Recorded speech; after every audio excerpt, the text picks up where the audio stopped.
ಇತ್ತೀಚೆಗೆ ಇನ್ಸ್ಟಾಗ್ರಾಮ್ ಅಲ್ಲಿ ಟ್ರೆಂಡಿಂಗ್ ಆಗ್ತಿದೆ ಈ ವಿಡಿಯೋ ನೋಡಿ. ತಾಯಿಗಿಂತ ದೊಡ್ಡ ದೇವರಿಲ್ಲ ಅಂದ್ರೆ ಅದು ನಿಜನೇ ಆಯ್ತು. ಈ ವಿಡಿಯೋನ ಬೇಕಿತ್ತು ನೋಡಿ ಪ್ರೂವ್ ಮಾಡಕ್ಕೆ. ತನ್ನ ಮಗನಿಗೋಸ್ಕರ ತಾಯಿ ಜೀವನ ಕೊಟ್ಟಿದ್ದಾಳೆ. ಹಾಗೆ ಇವತ್ತು ನಮ್ಮ ತೋರಣಗಲ್ಲದ್ದು ಜಾತ್ರೆ ಇತ್ತು. ಜಾತ್ರೆಗೆ ಹೋಗೋಣ ಅಂತ ಹೋಗಿದ್ದೆ. ಇಲ್ಲಿ ನೋಡಿದ್ರೆ ಫುಲ್ ಟ್ರಾಫಿಕ್ ಆಗ್ಬಿಟ್ಟಿದೆ ನಮ್ಮೂರಲ್ಲಿ ಇವತ್ತು.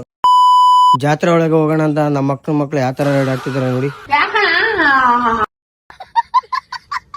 ನಮಸ್ತೆ ಕರ್ನಾಟಕದ ಜನತೆಗೆ, ನಾನು ನಿಮ್ಮ ವಿಜಿ ಬ್ಲಾಗರ್. ಇವತ್ತು ಎಲ್ಲಿ ಹೋಗ್ತಿದ್ದೀನಪ್ಪ ಅಂದ್ರೆ ನಮ್ಮ ಹುಡ್ರ ಹತ್ರ ಹೋಗೋಣ ಅಂತ ಹೋಗ್ತಿದ್ದೀನಿ. ಯಾಕಪ್ಪ ಅಂದ್ರೆ ಜಾತ್ರೆ ಇದೆ ನಮ್ಮೂರಲ್ಲಿ, ಅದಕ್ಕೆ ಹುಡ್ರ ಹತ್ರ ಹೋಗೋಣ ಅಂತ ಹೋಗ್ತಿದ್ದೀನಿ. ನನ್ನ ಹೊಸ ಐಫೋನ್ ಅಲ್ಲಿ ಇವತ್ತು ಬ್ಲಾಗ್ ಮಾಡ್ತಿದ್ದೀನಿ, ಫಸ್ಟ್ ಬ್ಲಾಗ್. ತುಂಬಾನೇ ಖುಷಿ ಆಗ್ತಿದೆ ನನಗೆ. ಮನೆ ಜವಾಬ್ದಾರಿ ಅಂತ ಬಂದ್ಮೇಲೆ ಅದು ಕೆಲಸ ಮಾಡ್ಲೇಬೇಕಾಗುತ್ತೆ. ಅದು ವಯಸ್ಸು ಕೇಳಲ್ಲ, ಕಷ್ಟ ಪಡ್ಲೇಬೇಕು. ನಮ್ಮ ಹುಡ್ರನ್ನೆಲ್ಲ ಜಾತ್ರೆ ಕರ್ಕೊಂಬರೋಣ ಅಂದ್ರೆ ನಮ್ಮ ಹುಡ್ರು ಯಾರು ಬರ್ಲಿಲ್ಲ. ಕರಿ ಇತ್ತಂತ ಊಟ ಮಾಡಿ ಮಲ್ಕೊಂಡ್ಬಿಟ್ಟಿದ್ರು ಓಸು ಹುಡ್ರು.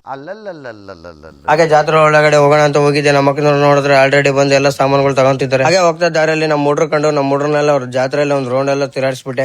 ನಮಗೆಲ್ಲ ಗೊತ್ತಾಗೋಯ್ತು. ಹಾಗೆ ಹೋಗ್ತಾ ದಾರಿಯಲ್ಲಿ ನಮ್ಮ ಹುಡ್ರು ಕಂಡು ನಮ್ಮ ಹುಡ್ರು ನೋಡಿದ್ರೆ ಸ್ವೀಟ್ ಕಾರ್ನ್ ತಿಂತಿದ್ದು. ನನಗೆ ಒಂದು ತಿನ್ನು ಮಚ್ಚ ಅಂತ ಹೇಳಿದ್ರೆ ನಾನು ಕೂಡ ನಮ್ಮ ಹುಡುಗತಿ ಸ್ವೀಟ್ ಕಾರ್ನ್ ತಿಂದು ಬಂದು ಮನೆಗೆ ಹೋಗೋಣ ಅಂತ ಬೈಕ್ ಏನಂದ್ರೆ ಫುಲ್ ಟ್ರಾಫಿಕ್ ಆಗ್ಬಿಡುತ್ತೆ. ಇವತ್ತಿನ ಬ್ಲಾಗ್ ಬಂದು ಇಷ್ಟ ಆಗಿತ್ತು ಫ್ರೆಂಡ್ಸ್. ಹೊಸದಾಗಿ ಯಾರನ್ನ ನಮ್ಮ ಮಕ್ಕಳು ವಿಸಿಟ್ ಮಾಡಿದ್ರೆ ಫಾಲೋ ಮಾಡ್ಕೊಳ್ಳಿ ಫ್ರೆಂಡ್ಸ್. ಬಾಯ್, ನೆಕ್ಸ್ಟ್ ವಿಡಿಯೋಲಿ ಸಿಗೋಣ.